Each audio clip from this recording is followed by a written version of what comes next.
Hello, sziasztok, üdvözlök mindenkit, Gábor vagyok az Autós Novitól, és a mai alkalommal elérkezett Zoe projektünk második része, azaz a tolatókamera beszerelése. Én azt gondolom, hogy sok Zoe tulajdonosnak, vagy akár leendő Zoe tulajdonosnak, akik ugyanilyen alapfelszereltségű autót vásárolnak, mint ahogy én is tettem, érdekes lehet ez a téma, úgyhogy tartsatok velem ez alkalommal is, és vágjunk bele!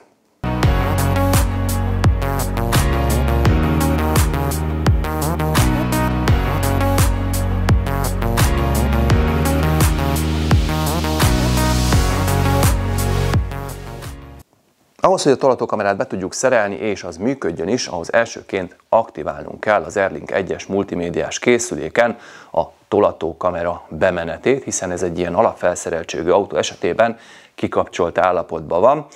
Úgyhogy ezt mindenképpen meg kell tennünk, mint ahogy azt a korábbi videóban a tolatóradar beszerelésnél már említettem, egy Renault márka kereskedésben vagy márka szervizben. Ezt meg tudjuk csináltatni, egy diagnosztikai díj ellenében be tudják nekünk kapcsolni. Viszont miután én nem tudok sajnos heteket várni arra, hogy ezt meg tudják valósítani, hiszen igen leterheltek, mint ahogy azt mondtam korábban a márkaszervizek ilyen szempontból, ezért kénytelen voltam egy alternatív megoldást keresni, és hát találtam egy olyan programot, amit biztos, akik Renault-s berkekben mozognak, már ismernek.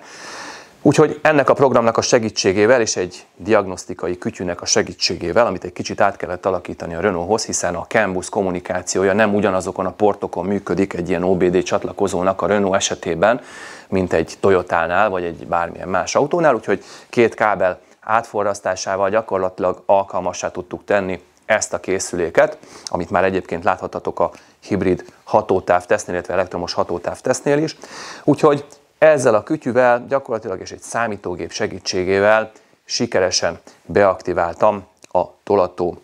kamerának a bemenetét, sőt a különböző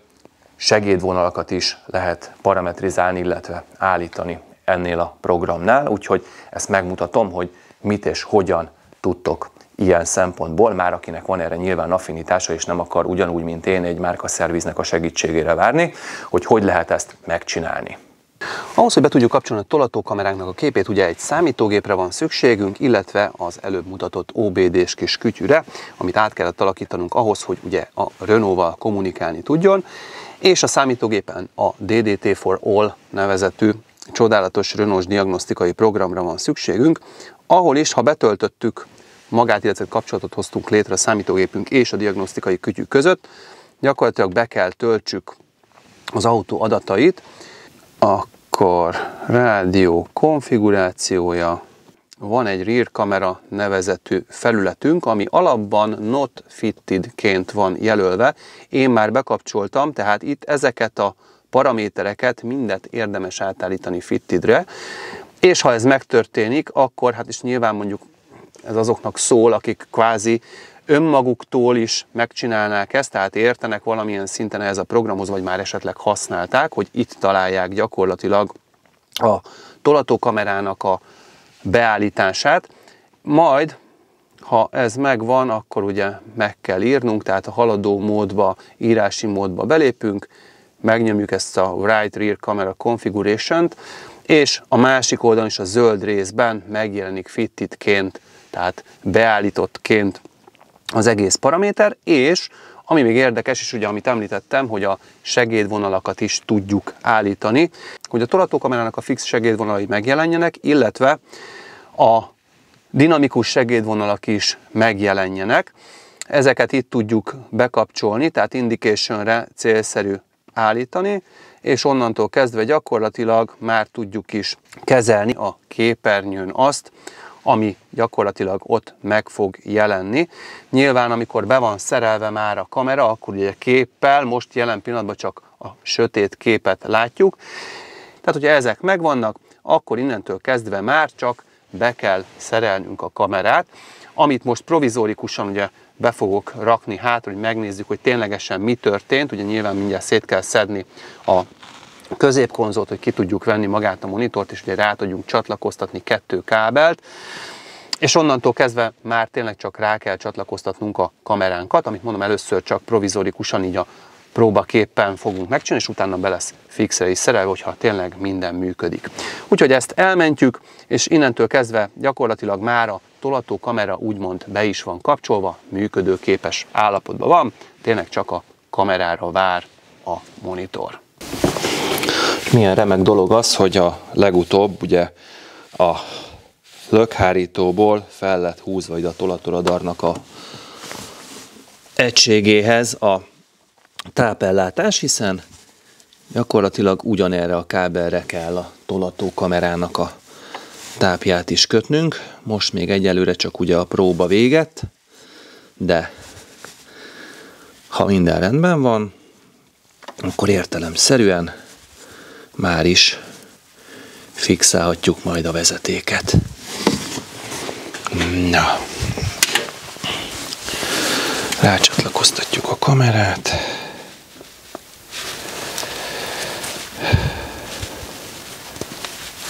Így jönni.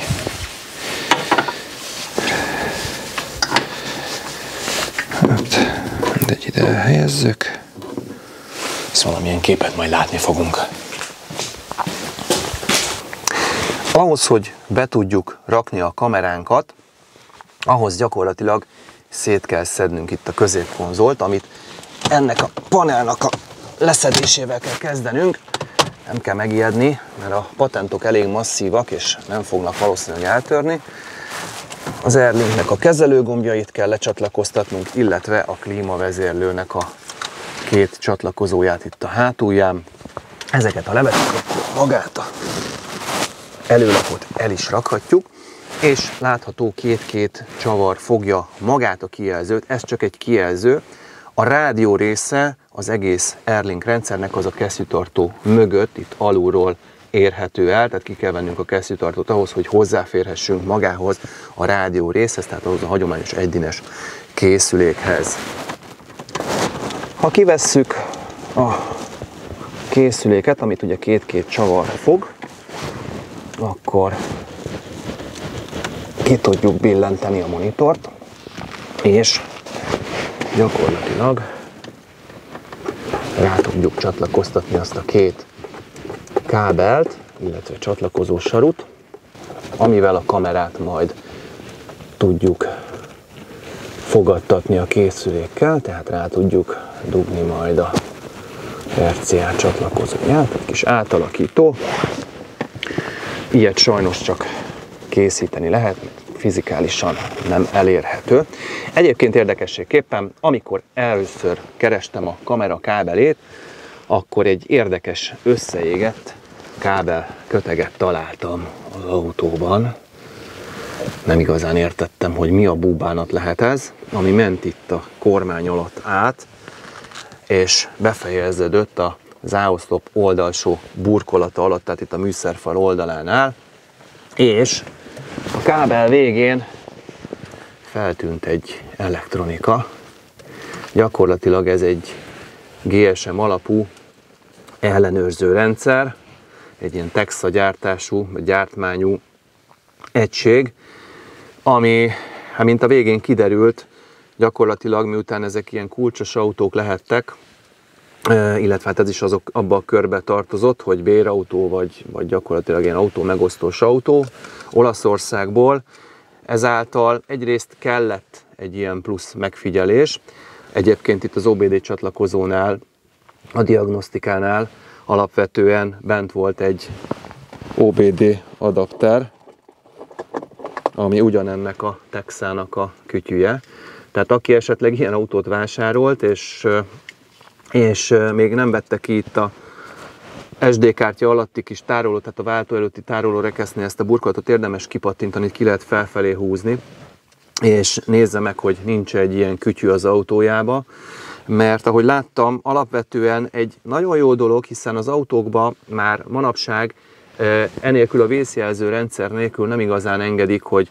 eladásra kerüljön egy új autó, és miután ez a kocsi is egy 2019-es modell, ezáltal az se kizárt, hogy alapvetően Olaszországba be kellett, hogy szereljék ezt a készüléket minden egyes ilyen autóba. És most kérdés az, hogy a kereskedő, aki ezt megvásárolta, vagy aki esetleg Olaszországba eladta, ő szabadította meg ennek a kis kapcsológombnak,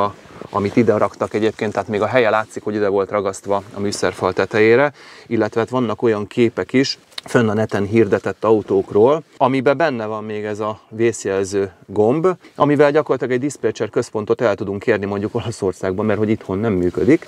Minden esetre én feleslegesnek éreztem egyrészt, hogy egy levágott kábel, ami gyakorlatilag a levágásnak köszönhetően kapott egy akkora zárlatot, hogy szétégett, tehát szénégett itt az autóban, még szerencsé, hogy nem volt nagyobb tűz. Ugyanakkor érdekes módon, tehát még a utolsó pillanatig még kiszerelten működött, tehát adta a jeleket, itt látszott a kis visszajelző leden, hogy kommunikál, de hát ugye engem ne ellenőrizgessen senki, eleget ellenőriznek a mobiltelefonon, illetve az összes számítástechnikai kütyünkön, úgyhogy ezeket érdemes kiszedni vagy kiszereltetni, gyakorlatilag csak tápot kap, ami itt alul a alsó burkolat lebontásával megszakítható, kivehető az egész készülék, nagy bajt nem csinálunk vele, aki akarja benne hagyhatja nyilván, de szerintem semmi szükség rá, főleg akkor, amikor ugye az autónak a diagnosztikai csatlakozójára rá van kötve ez a kütyű, és bárki mondjuk a világ másik végéről, vagy csak mondjuk Olaszország alsóról nézegeti az autónknak a paramétereit, hozzányúlni nem tud, mert írni nem tud ez a rendszer, viszont ugye arra volt jó, hogyha valaki vészhelyzetbe kerül, akkor egyrészt ezt tudja jelezni, vagy esetleg a rendszer látja, hogy valami nem stimmel az autóval, és akkor rögtön küldi a mentést, tűzoltót, mentőt, rendőrt, bárkit. Úgyhogy egyrészt hasznos lenne, ha nem szedték volna szét teljesen ezt a dolgot, de mindegy, a lényeg az, hogy ha kivesszük a középkonzolt, akkor előkerül maga a monitor, amit így ki tudunk billenteni, és látható, hogy itt mögötte itt vannak a csatlakozók, és hát ezt az RCA kábelt kell nekünk a megadott pinekre rákötnünk, ahhoz, hogy működjön a tolatókamera. Bekötöttük ugye hátul provizorikusan a kamerát, és ugye a már berakott csatlakozóra csatlakoztatjuk rá a hátsó kamerától érkező kábelt. Egyelőre csak így provizorikusan, hiszen még nem fogjuk véglegesíteni, ugye be kell húznunk a kábelt, de ki akarjuk próbálni, hogy egyáltalán működik-e az egész rendszer, és ha rükvercbe váltunk, akkor megjelenik a képe a készüléknek, beállítások, hátsó kamera nézetbeállításai, menüt mindent tudunk, hátsó kamera nézet, fix segédvonalak, kikapcsolható, bekapcsolható, dinamikus segédvonalakat ki tudjuk kapcsolni, be tudjuk kapcsolni, tehát hogyha akarjuk, amit korábban mondtam, és egy fix kamerát rakunk be, akkor se kell itt a diagnosztikai program, elég, hogyha be van kapcsolva a kamera, hiszen itt ezeket a paramétereket akár tudjuk állítani a menüjébe, tudjuk állítani a hátsó kamera nézetet, kikapcsolni, bekapcsolni, tehát magát, hogy működjön egyáltalán a rendszer, illetve képbeállításoknál a kontraszt, telítettség, fényerő, mindent tudunk állítani, mint ahogy a gyári kamera esetében. Egy dolog, amire figyelnünk kell az első ilyen próba esetén, hogy a tolatókamera mindaddig, amíg nincs becsukva a csomagtartónk, illetve a csomagtér ajtónk, addig nem működik, tehát folyamatosan mutatja nekünk, hogy csomagtartó nyitva, de működik, heuréka. Úgyhogy be fogom rakni fixre a kamerát, szétszedem a hátulját, és onnantól kezdve gyakorlatilag tényleg csak a kábelt kell behúzni, összerakni, és kész is vagyunk.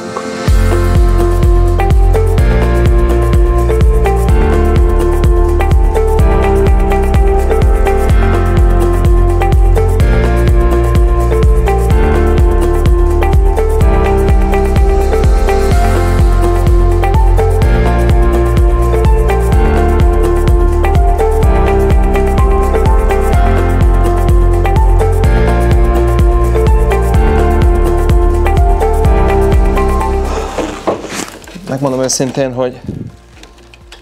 ilyen panel leszereléssel még életemben nem szívtam annyit, mint ezzel az autóval. Alapvetően 4 csavar fogja a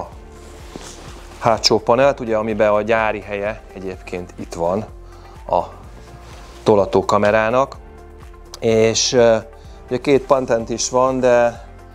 hát a franciák nem bízták a véletlenre, frankon leragasztották az egészet, tehát így körkörösen itt ez a rész, ez be van ragasztva. Nem értettem, hogy mi a fenér nem engedi el, amikor minden le van húzva. De mindegy, vissza lehet állítani, nyilván vissza fog valamelyest tapadni, de érdemes azért letisztítani a felületeket. Ide fogjuk berakni a fúrható kis kameránkat, tehát itt a kijelölt kis lukacskába, illetve hát erre a kocka részre fog bekerülni maga ez a kis kocka kamera. Látható, hogy hát nagyjából hasonló a mérete, tehát egy icipicivel nagyobb talán a gyárihoz képest, tehát igen, egy kicsit szélesebb, de jelentőségen azt gondolom, hogy nem lesz. Egy furatot kell csak ejteni ennél a verziónál. Egyébként ez a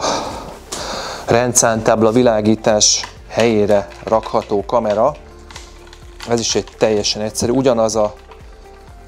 kamera kell hozzá egyébként, mint a másiknál, tehát az így néz neki beszerelve. Ide simán bepattan a gyári helyre, és nem kell fúrni, faragni semmit az ég adta egy világon. De én mindenképpen most ezt a másik verziót választom. Ugyan látható, hogy kikapcsolható az Airlink rendszernek a beállítások menüjébe a kameránál ez a intelligens, illetve dinamikus segédvonal. De én azt gondolom, hogy ez sokkal inkább OEM jellegű, ez a fúrható kamera, mint ez a bepattintós, úgyhogy mindjárt csinálunk neki egy lukat, berakjuk, vissza, be kell kábeleznünk, és utána már tényleg csak a végső összecsatlakozásra készüléknél összerak, és kész is van. Megvan a végleges verzió, így néz ki a kamera, így leszerelve, nyilván így fog állni majd, amikor az autóra felrakjuk. Ugye itt a gumiátvezető, ami gyakorlatilag megvan ugye a helye az autóba, vízzáró réteg, és visszarakjuk. Ami fura volt, és nyilván azok számára, akik ugyanúgy, mint én, Olaszországból behozott autót vásároltak, hát igazság szerint nem tudom, de az olaszoknál nem ismerik meg szerintem a franciáknál se a rendszámtábla keretet, aminek ugye megvan a két rögzítési pontja egy ilyen kis vignettával leragasztott részen, nyilván a korrózió véget. Az olaszoknál fogták és simán 4 csavarral belecsűrték a lemezbe a rendszámtáblát, aminek a kis lukacskái azok itt maradtak nagyon-nagyon helyre módon, és hát nyilván látszik is talán, hogy a lemez alatt, itt a csavar alatt egy picikét már kezd rozsdásodni a lemez, ami nem túl jó, mert főleg egy ilyen kicsit több mint 2 éves autónál. Minden esetre, akik ilyen autót vásároltak, én azt javaslom, hogy vegyék le a rendszámtábla keretet, amit mondjuk az autókereskedő fölrakott rá, és vagy tömjék ki valamivel, vagy ragasszák le ezt a felületet a rendszámtábla keret alján, vagy pedig rakjanak bele csavart, mert akkor talán kevésbé fog rohadni már tovább az autó. Minden esetre itt ezt azért érdemes szem előtt tartani. Ez is egy olyan, ami nem feltétlenül jópofa dolog ennél az autónál. Lesz egyébként még ilyen jellegű videó, ami ezekről fog szólni, tehát hogy mi az, ami tetszik, meg kevésbé tetszik, meg esetleg odafigyelős az autó megvásárlását követően, mert van még érdekesség az autóval, de azért mondom, hogy emiatt is esetleg érdemes feliratkozni YouTube csatornánkra, főleg az esetleges Zoe leendő vagy már tulajdonosok részéről is, hiszen látható, hogy lesznek még érdekes dolgok itt. Na, visszarakjuk ezt a burkolatot, csak mondom, előtte azért megpucolom itt a lemezfelületet.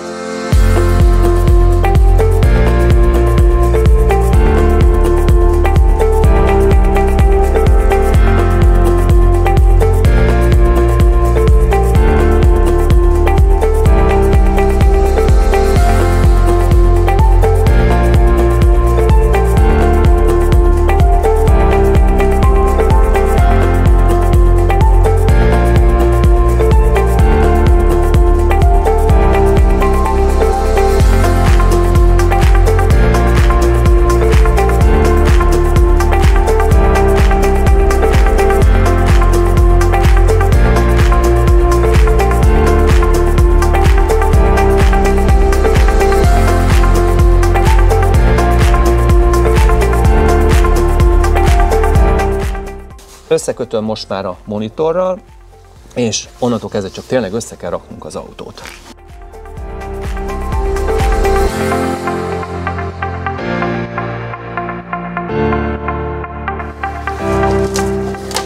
Visszaraktam tehát a rendszámtábla keretet, a rendszámtáblát. A keret alatt a furatok helyét, amit ugye láthattatok, leragasztottam egy ilyen csodálatos fekete ragasztó szalaggal, hogy még kevésbé érje nedvesség a furat helyeket, és még azért raktam bele csavart is biztos, ami ziher, hogy még kevésbé korrodálódjon, hogyha lehet, hogy a karosszérián belülre nedvesség ne szivároghasson be. Szerencsére a kamera ugyan egy picikét robosztusabb a gyárihoz képest, de pont elfér a rendszámtábla keret a kamera alatt. Természetesen lehet kisebb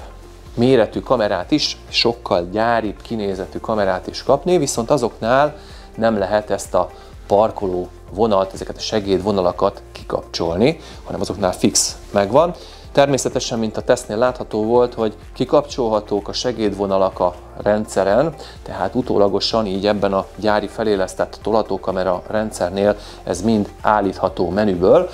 Úgyhogy ez egy nagyon-nagyon pozitív dolog, de hát ez nyilván az én fejlődésem, hogy dinamikus segédvonalak megmaradhassanak. Ezáltal egy ilyen kamera, aminél kikapcsolható a segédvonal, ez mindenképpen egy nagyon-nagyon pozitív dolog. De nézzük meg a végeredményt, hogy hogy néz ki működés közben a kamera. Fel van szerelve tehát a kamera, össze van kötve minden a multimédiás kijelző, már csak egy dolog van hátra, hogy a végső próbát megejtsük. Ehhez el kell indítanunk az autót, vagy legalábbis gyújtásra kell tennünk. Bekapcsol a készülék, rakunk egy rükvercet, tolatóradarunk már meg is szólal, és voilà! Megjelent a képe a tolatókamerának. Természetesen, ha a kormányt forgatjuk, ugye a jeladónak, a kormányjeladónak köszönhetően az aktív segédvonalak azok megjelennek, és szépen forognak, pörögnek a kerekünknek az állásának megfelelően. Úgyhogy ez egy teljesen jól működő dolog, és ha kivesszük sebességből, akkor még néhány másodpercig megtartja a képet. Viszont az elején említettem, hogy a tolató radarnak a kábeleire kötöm rá a tolató kamerát is, hiszen onnan teljesen egyszerű a tápellátása a kamerának, hiszen ugyanúgy kapcsol be, amikor rükvercbe kapcsoljuk arról a szárról is. Viszont egy kicsit alakítanom kellett rajta, hiszen ebben az esetben, hogyha a tolatóradarnak a tápjáról, tehát a tolatólámpáról kap tápot a kamera, akkor ahogy kiveszem sebességből, feketére vált a monitoron a kép, tehát látható volt, amikor provizorikusan be lett kötve a legelején a kamera, akkor fekete volt sebességből való kivételnél a kép, és ezt úgy lehetett áthidalni, hogy a monitorból a gyári kamerának jön ki egy 6 voltos tápfeszültség, egy táp, illetve egy test is, de itt csak a tápot használtuk jelen esetben fel, a test az effektíve az egész autóban szinte ugyanaz, úgyhogy alapvetően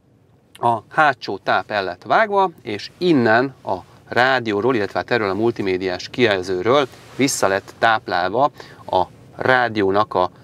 6 voltos tápjáról a kamerának a tápja, és egészen addig, amíg ugye egy olyan kamerát választunk, aminek a kábelén van egy ilyen kis bucika, tehát egy ilyen kis gömböc formájú valami, ami egyébként egy elektronika, hiszen ezek a kamerák többnyire 3,7 voltról üzemelnek, az autóban pedig ugye 12 volt van. Ez a kis elektronika alakítja át 3,7 voltra a tápfeszültségét az autónak, és most itt ebben az esetben gyakorlatilag egészen pontosan mindegy az, hogy 6 voltról alakít át, vagy 12 voltról hátulról. Ha 6 voltról alakít át, akkor gyakorlatilag innen kapja ugye a tápot, és ezáltal, ahogy kivesszük sebességből, ugyanúgy, mint a gyári kamera esetében, megmarad egy pár másodpercig még előremenetben is a tolató kamerának a képe, úgyhogy teljesen úgy működik, mint mondjuk egy gyári kamera esetében. Az, hogy hova kell kötni ezeket a kábeleket, ugye abba a csatlakozóban, amit mutattam, ezeket megtaláljátok a videó leírásában, tehát azt a 3 pint, amit gyakorlatilag be kell kábeleznünk az autóba. És hogyha valakinek ilyen kérdése lenne, hogy mit honnan lehet beszerezni, természetesen webáruházunkban is találtok számos fajta kamerát, és hát így megmondom őszintén, be kell valljam, így utólag azt kell, hogy mondjam, hogy felesleges volt ezt a fajta kamerát választanom, hiszen A rádiónak a menüjében, amikor ugye rükvercbe váltunk, akkor van itt egy plusz jel, ahol ugye is különböző menüpontokba lehet belépnünk. Itt van egy kamerabeállítások menüpont, ugye, ami az aktiválás után szintén feléled, és a hátsó kamera nézetbeállításainál bizony a fix segédvonalak kikapcsolhatók, a dinamikus segédvonal kikapcsolható, nyilván erre nem lesz szükség, de a fix segédvonalakat egy olyan kameránál is tudjuk használni, amiben ugye integráltan benne van, tehát mondjuk ebbe a kamerába bele van égetve kvázi a segédvonal, ezt nem tudunk mit csinálni, az autóit viszont ki tudjuk kapcsolni, és ezáltal nem fog egymásra vetülni a segédvonalaknak a garmadája. Úgyhogy így ebben a formában én azt gondolom, hogy ez egy teljesen jól használható és működtethető dolog. Úgyhogy mindenképpen egy nagyon professzionális és nagyon jópofa dolgot sikerült így összerakni azzal, hogy be tudtuk kapcsolni ugye számítógép segítségével a tolató kamerának a képét, illetve hát a segédvonalakat sikerült aktiválni. Én azt gondolom, hogy ezzel mondhatni azt, hogy majdnem, hogy gyári értékűre tudtuk hozni ezt a tolatókamera projektet, úgyhogy megint egy pipa az extrázással kapcsolatban. Hogyha valakinek kérdése merülne fel ezzel kapcsolatban, vagy esetleg termékekkel kapcsolatban, ami ugye ezzel kapcsolatos, akkor azt itt lent a videó alatti kommentek szekcióba meg tudja tenni, megpróbálunk minél előbb válaszolni a kérdésekre, úgyhogy tegyétek fel bátran, hogyha bárkinek bármilyen információra van szüksége, és mondjuk nem hangzott volna el a videó során. Ez volt tehát a tolatókamera beszerelés a Zoe-ba, láthatóan tök jól működik maga az egész egység. Teljesen jól lehet mindent állítani, szinte gyári jellegűvé sikerült ezt is avanzsálni, éppen úgy, mint ahogy a legutóbbi videóban ugye a tolatóradar beszerelésnél a fejek elhelyezését, szerintem az is nagyon kultúráltan sikeredett. Egyedül talán itt ez a Zoe feliratú panelban a levétele az, ami egy kicsikét bonyolította a dolgot, de alapvetően, hogyha azt nézzük, hogy mennyi idő egy ilyenbe a beszerelés, ha már tudjuk, hogy mit, hogyan kell megcsinálnunk, akkor egy ilyen másfél-két óra alatt meg lehet egy ilyen tolatókamera beszerelést valósítani. Nyilván ugye szükség van arra, hogy aktiváljuk az Airlink rendszeren a tolatókamera bemenetet, hiszen anélkül ez nem fog működni. Ezt én ugye megoldottam, de nyilván, hogyha valaki nem érte ez a szoftverhez, vagy nem tudja ezt maga megcsinálni, akkor érdemes egy márkakereskedést felkeresni, és a márkaszervizen keresztül aktiváltatni ezt az egész funkciót, hiszen meg tudják csinálni, bekapcsolják, és onnantól kezdve gyakorlatilag már csak fizikálisan be kell építeni az egységet, illetve magát a kamerát, amit kiválasztunk, akár a rendszámtábla világításba, akár így, ahogy nálam van, külön egy külső kamera beépítésével. Mondom, számtalan ilyen termék az, ami elérhető akár a webáruházunkon keresztül is, tehát nézzétek meg az autosnavi.hu-n, hogy milyen lehetőségek állnak a rendelkezésetekre ilyen tekintetben, vagy hogyha valakinek kérdése van, akkor itt lent akár a videó alatt is feltelti, általában szoktunk relatíve gyorsan válaszolni az ilyen jellegű igényekre vagy kérdésekre. Ha tetszett a videó és szeretnétek hasonló Zoe projektekkel találkozni, vagy esetleg autótesztekkel, autóbemutatókkal, terméktesztekkel, termékbemutatókkal kapcsolatban információt kapni, akkor annak a legegyszerűbb módja még mindig, ha itt lent feliratkoztok YouTube csatornánkra. Én mindenkinek megköszönöm, aki ezt megteszi, és hamarosan újabb Zoe projekt is jön, hiszen az autó, mint mondtam, azért erős hiányosságokkal küzd, például nincs benne nyavajás, magas sugárzó a műszerfal tetején. Nem is értettem. Egyébként marha jó a hangzás, tehát elég dinamikus, elég jól szól az ajtókban lévő hangszóró, de ha jobban megfigyeljük, akkor ennél a live felszereltségnél nincs benne magas sugárzó, tehát ott nincs hangszórónk. Ennek a beszerelése megint csak nem egy nagy ördöngősség, valószínűleg ez lesz a következő videónak a témája, egy ilyen extrázás, úgyhogy tartsatok velem legközelebb is, már ha Zoe tulajdonosok vagytok, vagy Zoe-t akartok vásárolni, és mondjuk ilyen alapfelszereltségben gondolkodtok. Úgyhogy szerintem érdekes lesz a következő ilyen jellegű megjelenés is. Ne felejtjétek, megtaláltok még minket az Instagramon is, lájkoljátok szintén Facebook oldalunkat. Én nagyon szépen köszönöm a figyelmeteket, további szép napot kívánok, sziasztok!